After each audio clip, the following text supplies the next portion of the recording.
Welcome back, everybody, for another episode of Too Much Bestball, brought to you by the Fantasy Football Advice Network. You've got Brian and Brennan here behind the mic. Going to break down a few what we call predictions for this NFL draft because, well, we've got nothing to talk about really, and we've got to talk about something because we're that close. But Brennan, how are we doing today? Just another day in paradise. Some groundbreaking news happening in the NFL. Oh, we do have news. Okay, nice. Yeah. Spill it. What do we got going on? Dude, Zach Wilson is now going to be the starting quarterback for the Denver Broncos till about Thursday night, maybe, or Friday. No kidding. Goodness. All right, so we finally got it. I remember around free agency, we were hoping to see him going out there. Closer to the Cougars, so maybe he'll be a little happier.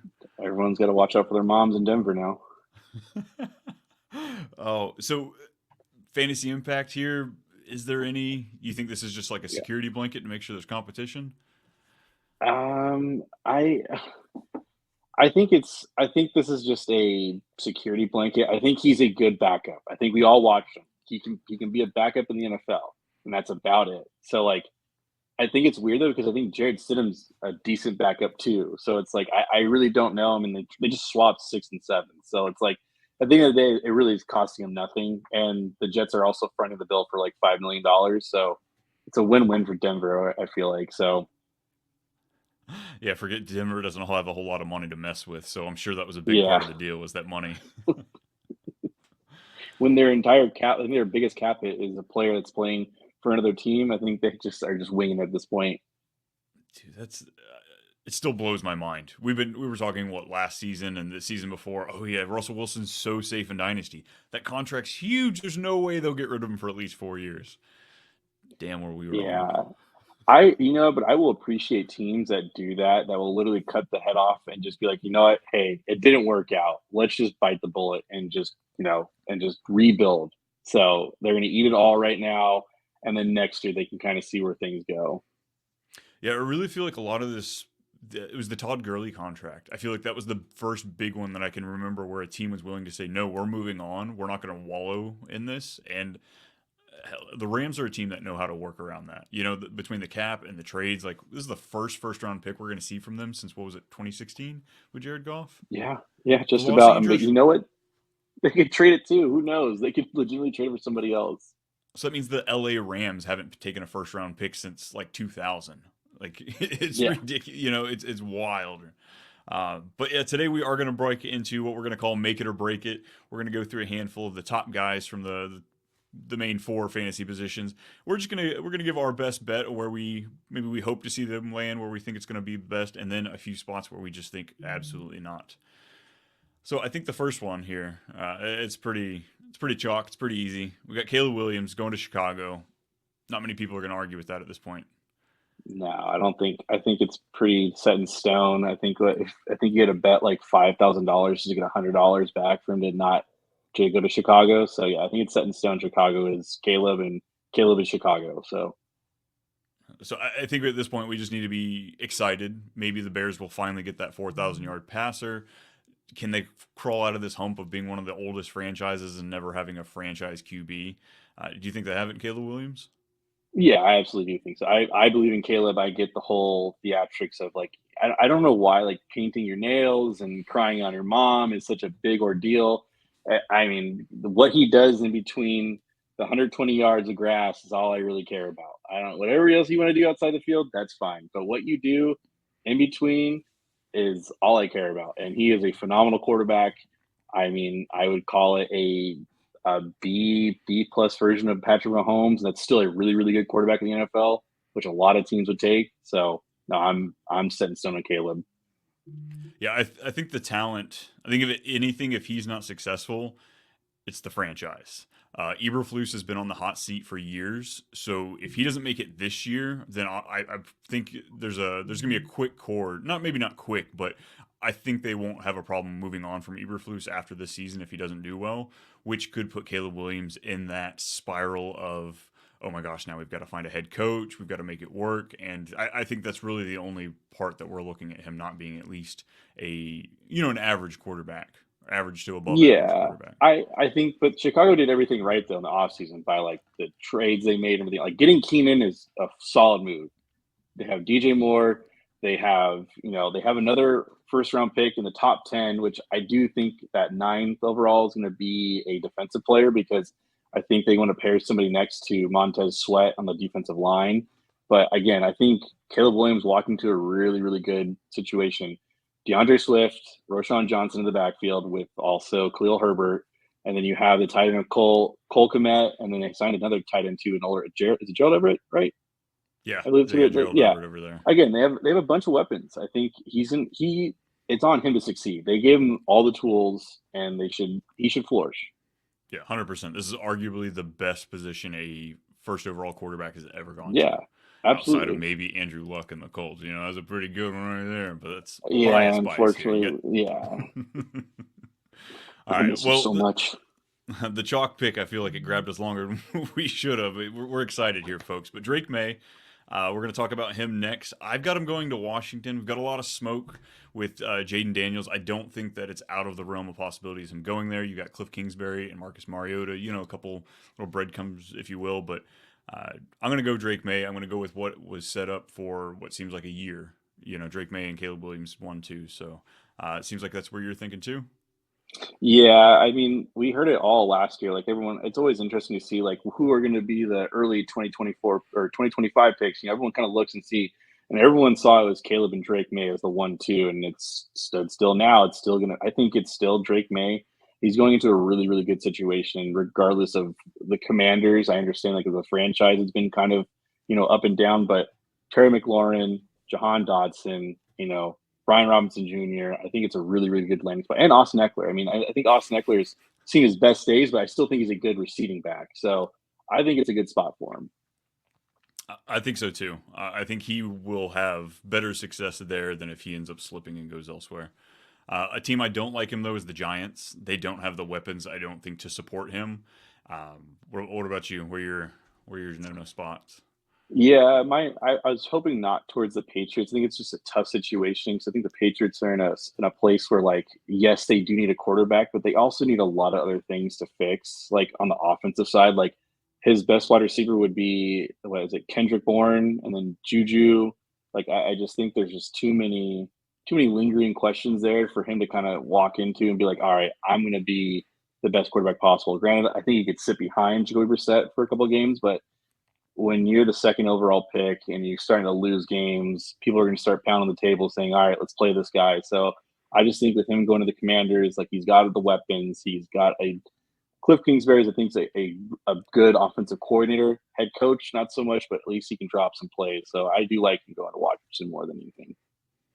I think the only thing that really makes me nervous about Drake Maye is something that makes no sense. It's like the Ohio State quarterbacks can't play. I get the Trubisky vibes. Like, is the UNC there? Like the ACC. You've got all those questions with that. So I guess that's just my only worry is like, oh my gosh. But he's good. He played in an air raid offense, not last year, but the year before. Let's go Maye. We need some more solid quarterbacks. No, I think it's always everyone's gonna have those worries. Like same thing with like you can make the same argument with USC quarterbacks. I mean, besides Carson Palmer, it's been travesty coming out of there. So.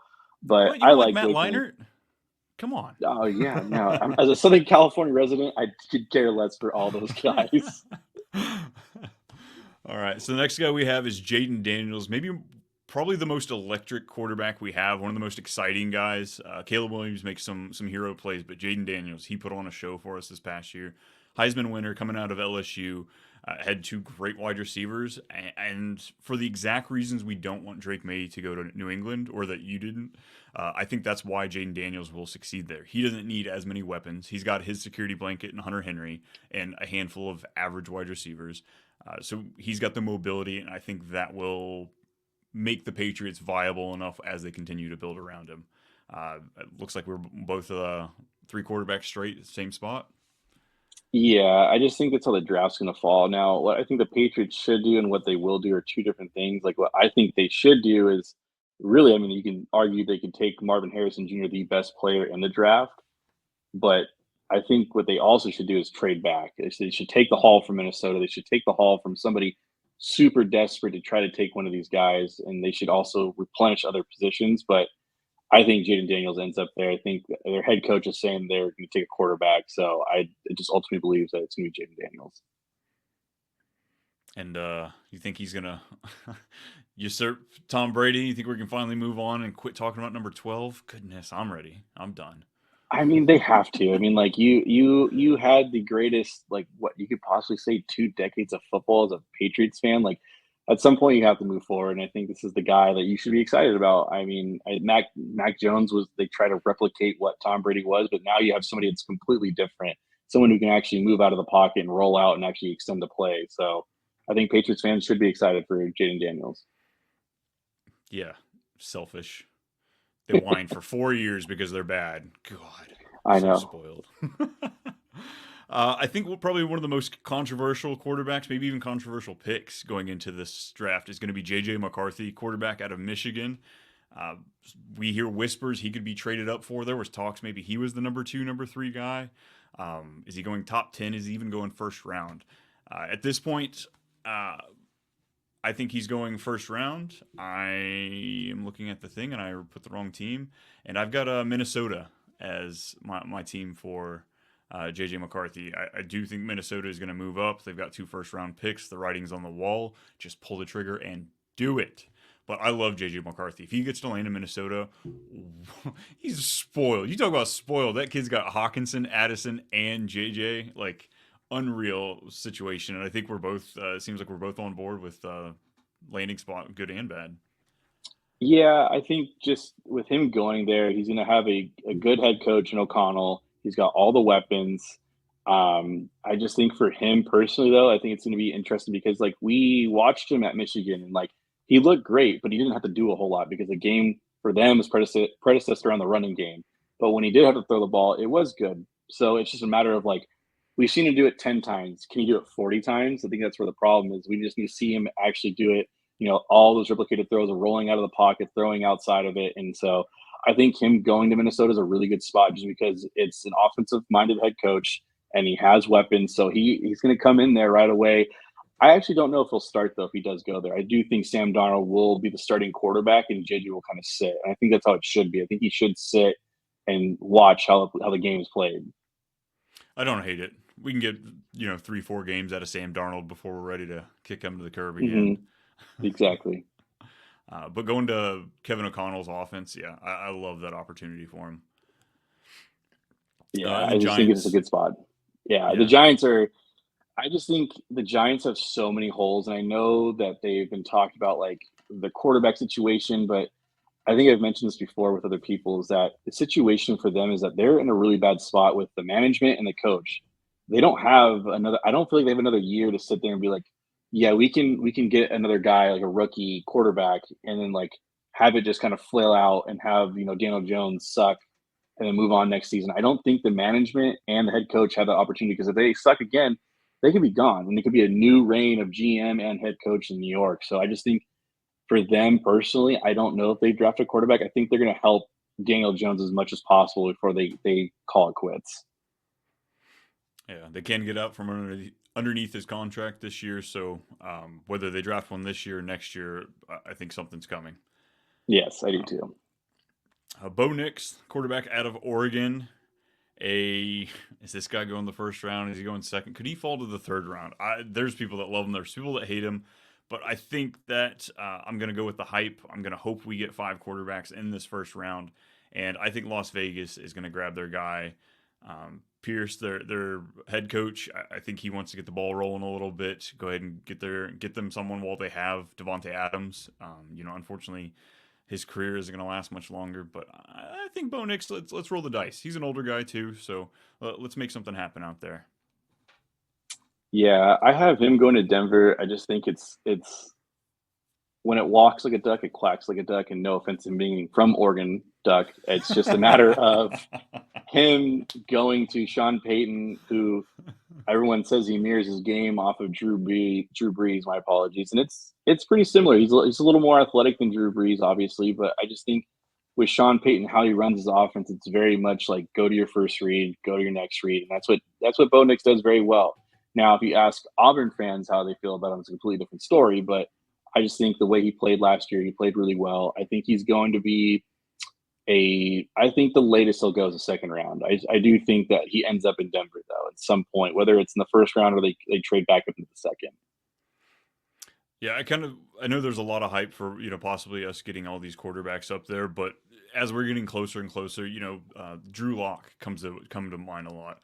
There's a Mhm. lot of talk of him going in the first round kind of to Denver because they had that, like, I think 15, 16-ish pick, and they Mhm. ended up getting him in the second round because, you know, there's the fan hype and then there's actual NFL hype. So whether Las Vegas takes him there at 13 or the 13th pick in the second round, yeah, I feel like he's going to fall somewhere in there as well.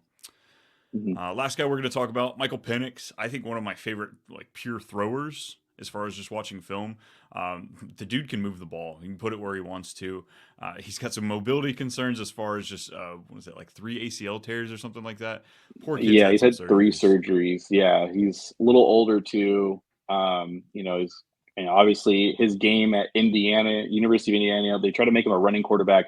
Obviously, it didn't work out, and then they saw that he can actually play in the pocket, and I mean, he was amazing. He got Washington to the playoffs and got him to the finals and everything else like that. I just think with him, he's an amazing talent. I just think it's weird.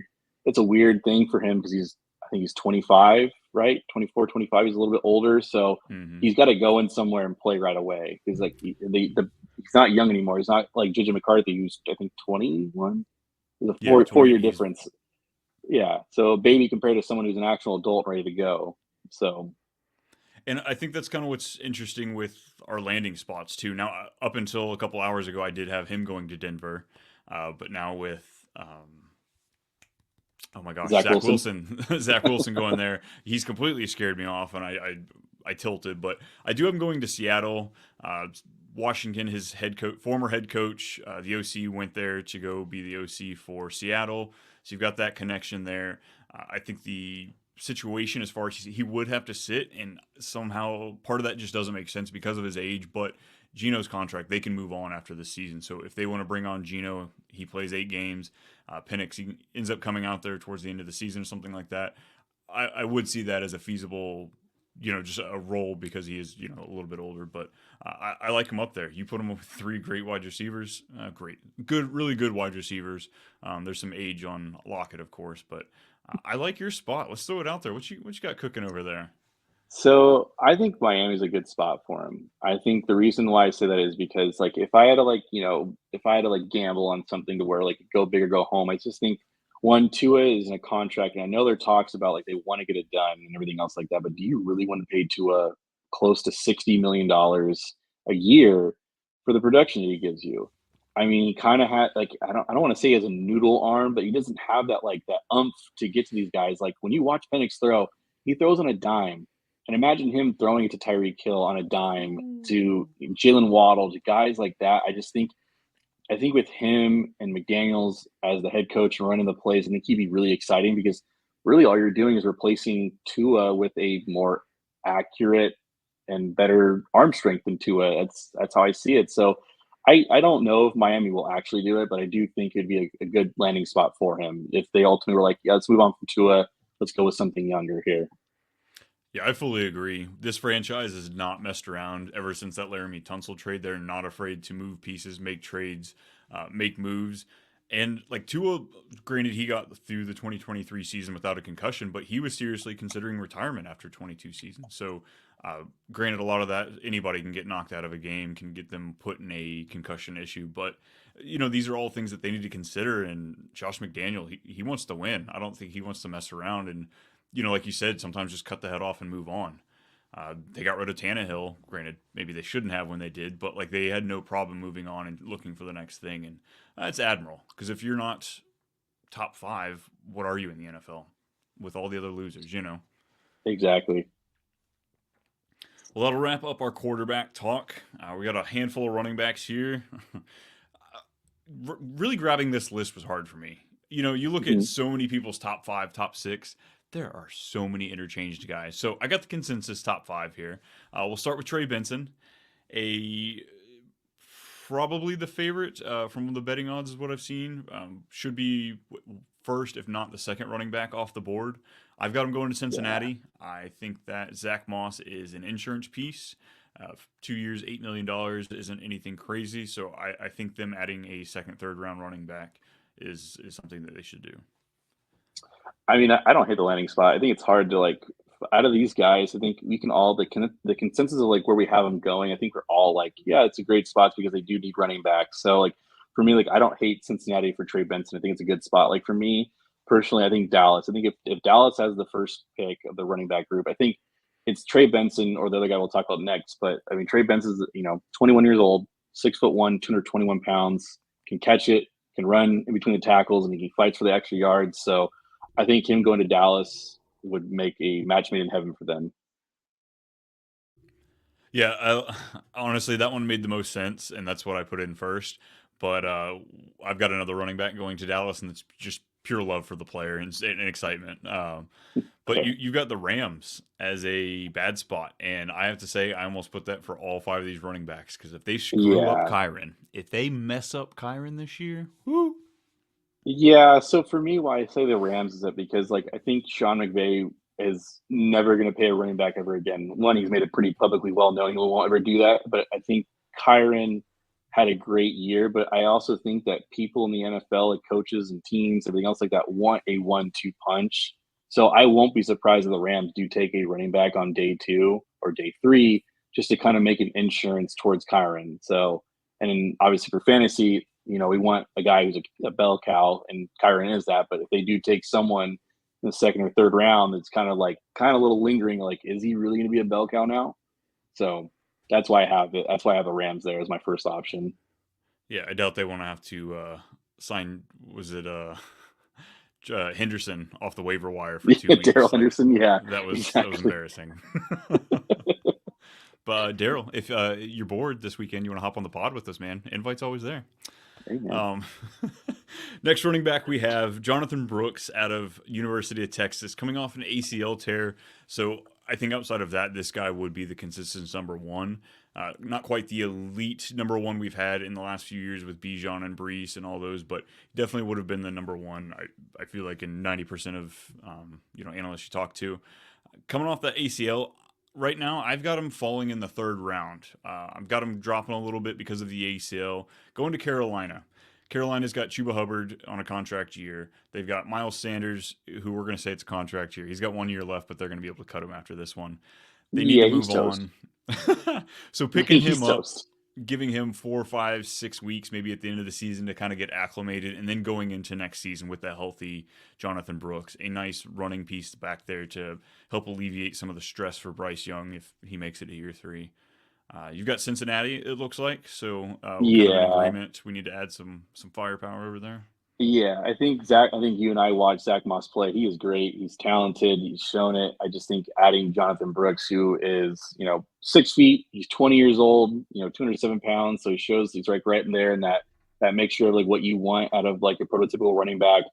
He is super talented. I mean, if like you said before, if you know the ACL tear, I think he'd almost be a fringe, like early 2nd round pick, just because when you watch him play, it is electric. It's not like Bijan, but it's like a B plus version of a B. That's what I would say. Mm-hmm. Enough that you would be confident that he would be the starter. Maybe not a workhorse back, but I mean he could. But like you said, the NFL is moving away from just that one running back. Baltimore, I see, is your spot you don't like. It was hard. I feel like Baltimore's taking a running back in this draft.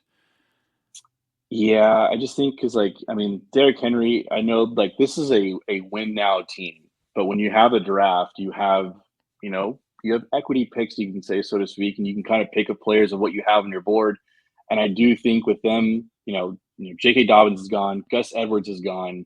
They do need to replenish that backfield because, if Derrick Henry goes down, they just invested all that money into him, they still need to run the ball with Lamar Jackson and everything else like that. So I think, Brilliant Allen, I do think the Ravens are going to take a running back. I don't think it'll be early. I think it'll be a day 3 pick. So it's just a matter of who ends up on that team, I guess. Yeah, I 100% agree. They've got Keaton Mitchell as well, that the undrafted free agent last year that was great. Competing with Devon Achane as far as yards per carry, but coming off an ACL tear. I don't think you can put all your money in a undrafted free agent ACL, and then also Derrick Henry, who I think he's human. I think he's human. He's slowing down a little bit. A little bit. I think Derrick Henry is going to be a player that they use tentatively, and then they'll ramp up towards the end, towards the playoffs. So that's my 2 cents on Derrick Henry. But I do think that they'll be a very interesting team to watch as they run the ball this year. Yeah, I think so too. He's going to be a touchdown man. He's a freaking superhero. Speaking of built like a superhero, this is my guy. This is, I'm just so excited for Braylon Allen. Oh, I just want to jump in his arms and have him rock me to sleep. This guy is a behemoth. He's barely 20 years old. So now that I said that comment before, now it makes it a little weirder, but he's 6'1", 235, just a monster of a old kid. But I think that we saw good production from him. Again, he is not the number one back out of this class, but it's the age, it's the physical attributes, it's the time for him still to be learning. It's him being 4 years away from the peak running back age. I think that's what really gets you excited. And somebody like the Cowboys, they love to run those guys, and their backfield is gross. They just picked up Royce Freeman last week to show you how bad it is. So Braylon Allen, I'm super excited, and I would love for him to get the workload there in Dallas. No, it's a great spot for him. I think Brilliant Allen is a very massive human being. It's well, the only downside to him is he doesn't really catch the football, so that's the only like knock I guess everyone has on him. So for me, I think Arizona's a good spot. And now when I say this, I mean long term. I think they let go. I think James Conner has this one last year. He's getting up there in age, but I think Braylon Allen goes there. And I think if they actually do end up drafting Marvin Harrison Jr. and they have Kyler Murray and Braylon Allen, who's just a pure runner, I think it'll be a very, very good spot for him for the future. James Conner owners are yelling at you in the chat right now. Oh, I don't blame them. I would be too, but I just think he long term wise, Braylon Allen would be a really good spot in Arizona. I completely agree. I think that would be a gnarly team if they take that, top 5, top 8 wide receiver, whether they trade back or not. But yeah, they grab somebody plus Braylon Allen, Kyler, Trey McBride. Oh, I just got goosebumps thinking about it. Next running back we have on the list, Blake Corum, young running back out of Michigan. Little bitty guy. I say little bitty guy. He's 205 pounds, but yeah, he's only 5'8". He found the end zone, though. He was another touchdown guy. Just walks right underneath the legs of all these guys and finds his way in the end zone. There was a lot of fun with the Chargers, I feel like, prior to everything going on. And now J.K. Dobbins, who's coming off an Achilles tear, has scared me and a lot of people away. I think that if he doesn't go to the Chargers, I kind of got scared into moving a little bit. I went with Cleveland. Love Nick Chubb. This is not an anti-Chubb, but like they've got to replace him at some time. And I think you take out a tall thumper like Chubb and you put in the short express version, Yeah. He reminds me of like Doug Martin. That's like the best comp I can give him is Doug Martin. And I think he is exciting. I do think if he's there in the third round, I think it's going to be very hard for Harbaugh to pass up on him because one, he's going to know the system. He's going to know right away what he's going to get out of him. I just think him going to LA would solidify things because I think regardless, I know they signed Gus Edwards, they signed J.K. Dobbins, but I think all those guys could still see 15 touches a game. I think this is seriously going to be a heavy run offense, and I don't think it would be upsetting if he still went there. So, and there's a better than not chance that J.K. Dobbins, I love me some J.K. I was all about him last year, but off the Achilles tear, he's still young, but like it might be till 2025 that we're seeing him actually play to a decent level.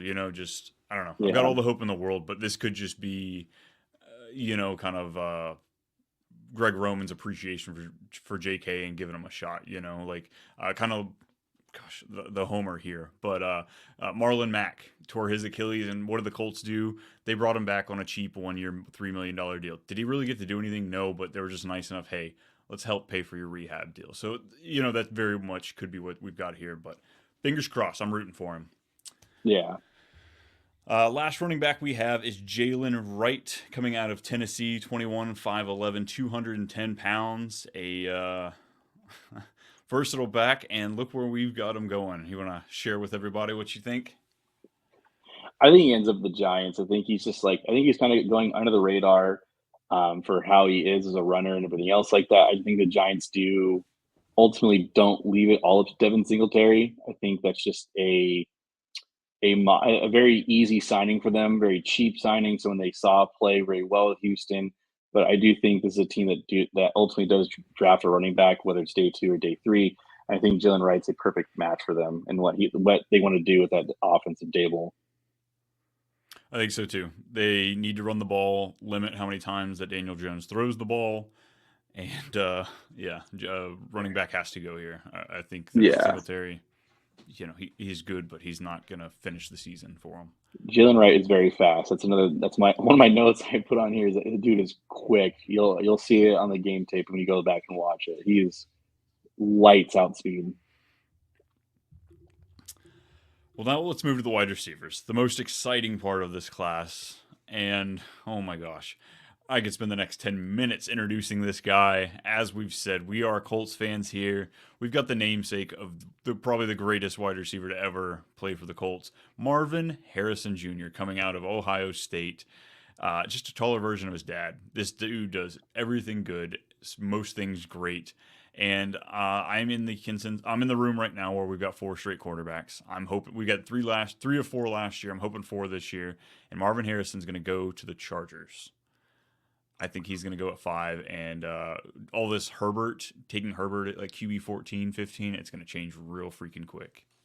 Yeah, my thought process is that I think it's 4 quarterbacks as well.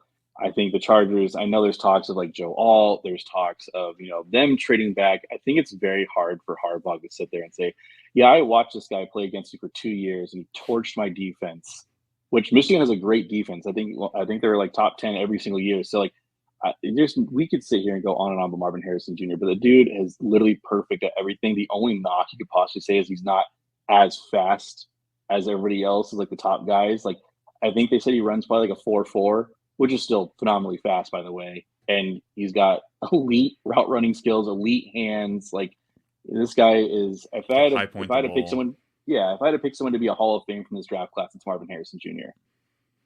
Yeah, I think that's easiest bet we could take here. This guy's great. I think a point to be made, because I was in the Joe Alt category too, just hearing run the ball, run the ball, run the ball. They've got Rashawn Slater. So they would either be moving him to right tackle or Joe Alt, and you're not taking a right tackle in the top 5. They could easily trade back into like 12, 13, 14, 15 and get another top tackle, because what this draft also has is wide receivers and tackles. So there's no wide receivers on this team. Harbaugh's not stupid. He knows Herbert needs to throw it to somebody. So the chaos this would bring just to the dynasty world, I'm here for it. He's got Quentin Johnson Jr., man. Come on, first round pedigree. Who? Yeah, he's hanging out with Rager and all those other guys. Goodness. QJ, I hope you do good this year, but I'm not. I sold out. Alrighty, so this one, man. I saw a mock draft. I bought into the hype.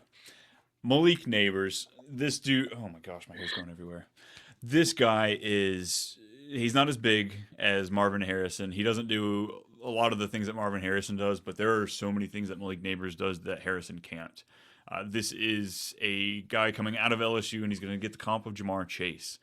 I think he's going to Indy. I'm falling into the hype.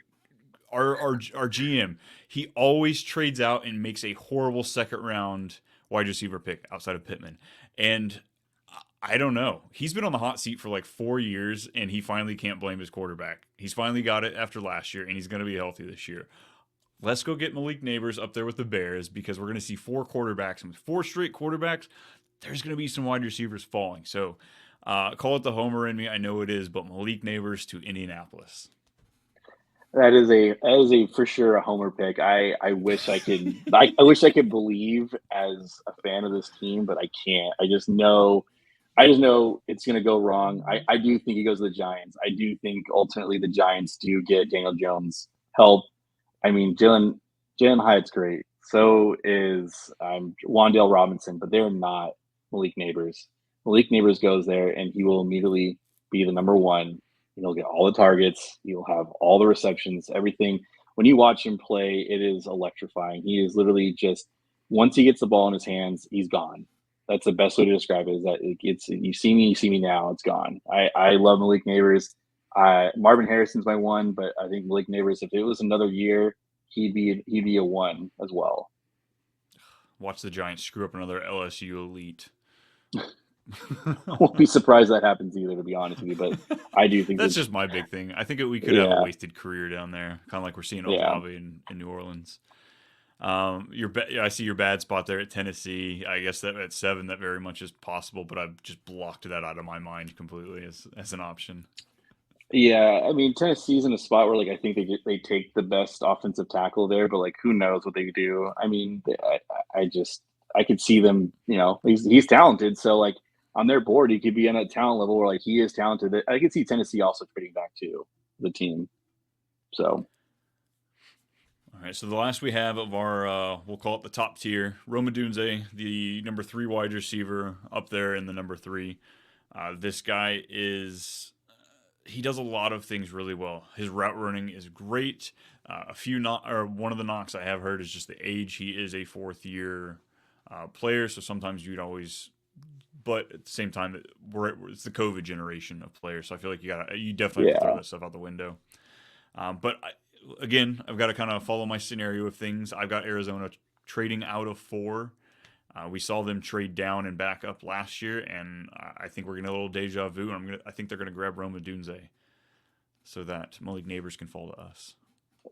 I love the optimism, but I think Chicago takes him at 9 if he's still there. I understand Keenan Allen and DJ Moore is great, but Keenan Allen is also over 30. So like that needs to be assessed. So like this is also I guess you could say a bad situation for redraft, but for Dynasty, it's amazing because you know that at least you'll be paired with Caleb Williams for the long haul. So I do ultimately think Chicago, if Rome was there, they really, it's really a tough spot for them to be like, yeah, you can't pass up on that. So it's the him and Caleb together.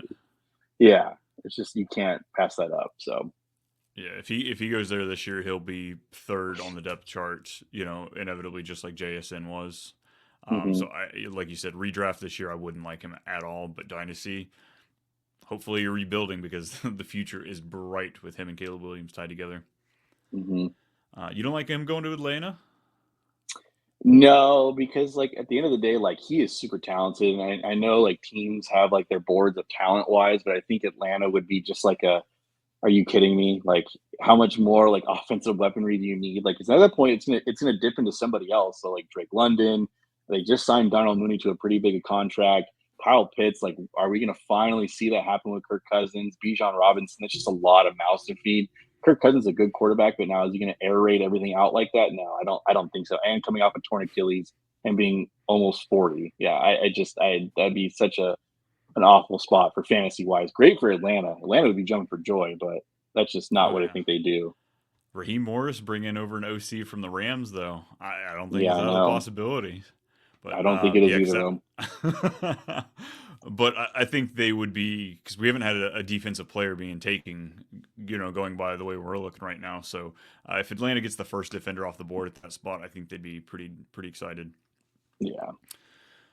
The touchdown man from LSU, we're going to talk about Brian Thomas Jr. here.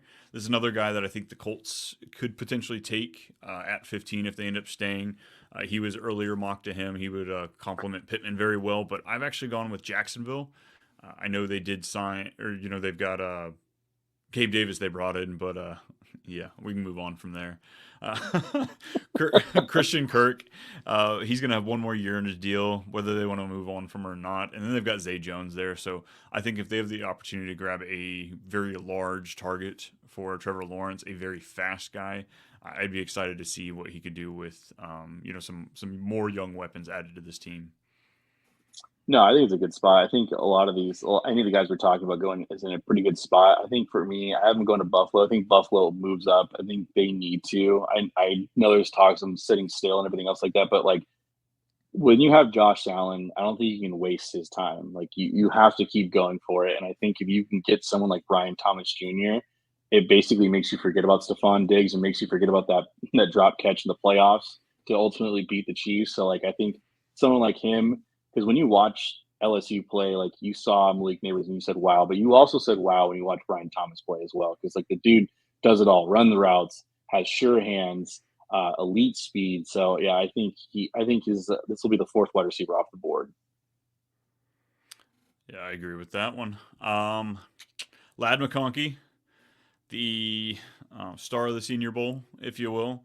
This kid's coming out of Georgia, and you think he's a slot guy. He's got the speed to play on the outside. I think if he's used correctly, this kid would possibly first round pick. Coming in the end of the first round, and that's where I've got him going. I think if Buffalo ends up staying at their pick, they don't end up moving up for a receiver, and they'll take Lad McConkey there at the end. Yeah, I mean, Laddick, he just like after the draft or the combine, he just shot up everybody's boards. Everyone's like, "Oh, you look at his stats, and you're just like, oh, it's terrible. That's just not what Georgia used him as. Georgia just used him when they needed to use him. But when you watch the tape, it's like he is immaculate. So I have him going to Jacksonville. I think Jacksonville is going to take somebody to replace Calvin Ridley. I think he's the perfect guy to do so. I mean, he natural hands. Really good punt returner. He's got vertical speed. I mean, and he's a really good route runner too. I can't stress that enough. So I think if Jacksonville has a chance to take him, they will. Let's get these quarterbacks some weapons because it's looking grim there in Jacksonville and Buffalo. Troy Franklin, it's consensus here on the show tonight. Kansas City, whether Rashee Rice is going to get suspended or not, they're going to need some help. Let's retool Patrick Mahomes' receiving core a little bit, and let's bring Troy Franklin from Oregon. This speedster, I think that there are a handful of question marks with him, but there are with most of these guys after you get out of the top three. It's just a different tier, and I think he's got the speed. And let's roll the dice again. Is it Mecole Hardman? Is it Sky Moore? Let's hope he doesn't fall in that category. But we're all just hoping for the next. Let's be honest. We're all hoping for the next Tyreek Hill from Kansas City. Like that's what we're all chasing because we saw what happens when he has an elite wide receiver. I think Troy Franklin is really good. I think he's talented after the catch. He's got really, really good, strong vertical push. The only problem that he has, he's got a little bit of the yips when it comes to catching the ball. Sometimes he drops it. I mean, it's just it happens. But hopefully he can change that. But when you watch the tape, he can get past the secondary pretty quick. Well, like we said, he's from Oregon. You can't catch when you got feathers for hands. We got duck jokes for you all night, folks. Stay tuned. All right, so the last two receivers we're going to talk about are, of course, the Texas fellas. We got Xavier Worthy and A.D. Mitchell. So right off the bat, Xavier Worthy, I think that he is just too much flash and too much excitement. Jerry Jones will not be able to stay away, and I think he's going to Dallas. And it seems like we have agreed on this one. CeeDee Lamb and Xavier Worthy would be it'd be one crazy 1-2 punch for Dak. And Dak, I think Dak would take a pay cut if he could stay with Dallas to play with these two. I mean, yeah. I mean, obviously we can talk about the speed. He broke the 40-yard dash time. So that's no. I mean, we can obviously go on there, but like, there's just his ball tracking is crazy. So it's not even the fact that like Dak can just chuck it; it's the fact that he can go and get it. It's so like if he throws the deep ball, which Dak is known to do, like he still got that arm. So I think him going there would be great. And then I mean, the only problem is that he weighs like $165 soaking wet. So like, I am a little worried that like if he does take that first lick, if like he's going to really feel it. And he needs to be someone like Tyler Lockett and T.Y. Hilton, really just catch it and fall to the ground. Like that's how he saves his career for the long term. Well, the good news is he would be in Dallas, so it's pretty hot there. So he'd be sweating, so that extra sweat would add those few more pounds he might need to just break into that tier. You've got Philly as being a bad spot. Please, Philly, please do not go get another offensive weapon. You guys, it's unreal. I saw something the other day. They've got like the most top 5 paid offensive players right now between tackles, guard. Devonta Smith just got paid, Hurts, and AJ Brown. It's crazy. Yeah, for me, I think him if he does like somehow like end up there, which I don't think he will. I think he goes a little earlier, but like I mean, Philly has no problem just taking more and more talent on the offensive side and just keep going with it. I mean, they're in a position with Jalen Hurts, all those guys. I mean, more the merrier. That's how I think other GM views it. So their GM is aggressive. He has no problem to make a deal. Exactly. The other guy on the other end, A.D. Mitchell, nearly as fast. This guy's just as fast, but this is more of the Brian Thomas in the UT offense. This guy was more touchdown dependent, whereas Xavier Worthy, he was the guy that had all the yards. He had, all the catches. AD Mitchell gets dinged a little bit. If you watch some of the All-22 film, a little bit lazy, but I started watching all of the UT players. And it seems like it's all of them. Most of them kind of take some plays off. So I don't know if they're just too fast, if it's the discipline on the team or what's going on out there. But, there could be some issues there. But who's going to fix that? Where's the disciplinarian that you're going to need for a guy that may have some issues? Dan Campbell. Let's go to Detroit. We're in win now mode. They've got a pick. They can really use it on whatever positions because they're solid in most. So I like the shakeup here. And AD Mitchell sneaking into the first round, going to Detroit. It's a great spot for him. I think with an essence of like having someone next to him, like Jameson Williams, who's just a straight go guy. Then you have Amon-Ra St. Brown, Laporta. I love that. I have Kansas City as well. I think Kansas City takes multiple wide receivers. I don't think they just take. I think they take multiple guys, and so I have him going here as well.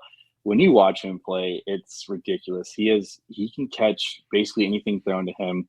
He's able to break tackles. I mean, he's quick. The only thing that like scares me is that like you said, he takes plays off. It's just like his intensity can fluctuate. I mean, my comp for him really is anywhere from DK Metcalf to George Pickens. Like he really is that talented. Like it's just like he just needs to show it though on a consistent basis.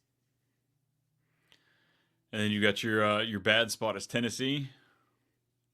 Yeah, again, like Tennessee, I think Tennessee is going to take one of these wide receivers. I don't know if it's second round, third round, or potentially first. I think the Tennessee just knows that like if they can give Will Levis all the ammo they can, they will. And so it's just I just hope he doesn't go there though. There's just too many offense, too many mouths to feed. With DeAndre Hopkins and then their new toy of Calvin Ridley. It's just I hope not. I mean, all in all, again, this is the homer in me coming out. But if he does have issues, if he does have the case of the gets, then maybe he should go to Tennessee and go cause problems there, I mean, yeah, the Colts fan, that's going to be so excited. So, yeah. Go down there and go be another Treylon Burks for me. Mm-hmm. All right, so the last, I feel like big-time relevant player, first rounder. He's got to be a first rounder. We've been talking about him for years. Brock Bowers, the only tight end that we need to talk about, coming out of Georgia, has put up top-end numbers for the 3 years that he was in Georgia. Won the Mackey Award for best tight end 2 years in a row. This kid's great. Years. I just don't see him falling out of the top 15, out of the top 12, out of the top 10, and that's why I have him going to the Jets. They are in win-now mode, so if they don't take a wide receiver in the first round, I think Brock Bowers is a great underneath blanket for him. We've got Garrett Wilson out there, so give Aaron Rodgers something else to throw to. No, I wouldn't hate it. I mean, I think ultimately, though, I think he kind of falls and slips or potentially since he trades up. I have him going to Cincinnati. I think if they are going to go all in on this year, I think he fits that narrative. Like if there's someone you could describe as like a perfect tight end, it's pretty close to this. This is Brock Bowers, and my comp to him is George Kittle. I mean, he does it all. He literally does everything you ask of him. If you need him just to block the entire game, he'll block the entire game. If you need him to be a receiver, he will be a receiver. So like, he is a very interesting prospect because I'm hoping he turns more into a Travis Kelce type. That's not who he is though. He can block, so he will be down in the trenches. So yeah, my only worry, I guess, going to Tennessee is we haven't seen them use the tight end since we've seen Joe Burrow go there. Granted, we haven't had the best of talent, and also the OC just left. So the new OC coming in, maybe we're going to change it up a little bit, work in a tight end if we know that T. Higgins is only here for 1 year. So I don't want to write off, just what we've seen historically in Cincinnati. I think it's an amazing fit, but just as far as scheme-wise, that's the only thing up in the air with me. Maybe it's a little bit more research than the OC I need to do. Yeah, I mean, so they lost. So Callahan was the OC, but Zach Taylor is the head coach. And if I'm not mistaken, Zach Taylor was still calling the plays regardless of Brian Callahan. That's why I always thought it was weird because I remember I did the research. I was like, did he call the plays for Cincinnati? And he said, no, he didn't call the plays. So it's just a matter, I guess, like of him helping out the coach and schemes and everything else like that he was really, really good at. But he ultimately didn't call the plays. And so that's what, made me a little leery of, Tennessee. hiring someone like that who doesn't call plays. So, real quick, not draft related, what are your thoughts on Zach Taylor? I'm not a fan. I don't think he's a good coach. I think he fell into a good situation. I think Zach Taylor is very blessed to have Joe Burrow, Jamar Chase, T. Higgins on his team, because I think he's Cliff Kingsbury. I think it's a very nice compliment, because I don't even know if he's that. I like, to be honest with you, I really don't know that anything he was special at. I mean, like, because he came from the McVay tree, and I was like, that's a weird hiring, because he was so young and everything else like that. Because like Kevin O'Connell actually called plays for Sean McVay. I don't think Zach Taylor called plays. He was the QB coach. Yeah, he wasn't the OC. Yeah, exactly. So I always thought that it was such a weird hire, but I mean, like, the players like him, so that's good. It's cool. I like people too. Doesn't mean they're good at their job. You know, like, exactly. The more you like somebody, sometimes they're not as good at their job. I think this might be a situation where Joe Burrow is going to be held back. He's great and he can take them far. Oh God, I hate to compare the Colts again, but much like Pagano and Luck, I felt like Pagano held back Luck a little bit. You know, Luck was able to overcome so much, but I think there's a lot to do with the coaching, the creativity, the willing to move stuff around. I don't think Zach Taylor's quality. Don't think he is. No, I don't think so either. But as long as Joe Burrow's a quarterback and everything else like that, he'll still be the head coach there if they win games. So, and hell, Cincinnati held on to Marvin Lewis for 20 years. So they've got no problem with on mediocrity. Exactly. All right, everybody. Well, we appreciate you hanging out with us tonight. That will wrap up our draft predictions. Make sure you're hanging out with us on draft night. We will be covering as much as we can, shooting out shorts left and right. You're probably going to have to check out my ugly mug a little bit on that. Brennan, before we get out of here, let the people know what you're working on. Where can they find you? So I'm mainly on, I guess you can say, Facebook. I am on the Fantasy Football Advice Network and that group page. I'm there. I am on Instagram with my handle is bmolk I'm going to get back onto Twitter. As much as I despise it, I know that is the place to be at the moment. So I will be back on there as well soon. Nice. We've got to make sure we can. Shit, I'm going to have to cut that. I don't even know where I was going with it. Damn it. Maybe I'll leave it in. Oh, well. And I am, as that was, I am too much Brian _ Brian on Twitter. You can find me here at the Fantasy Football Advice Network. If you're looking for something a little bit more outside of football, I do have a movie show as well. Too Much Movie Night. Check me out over there. But until next time, everybody, thanks for hanging out with us. Subscribe, hit the bell, like, and we'll see you later.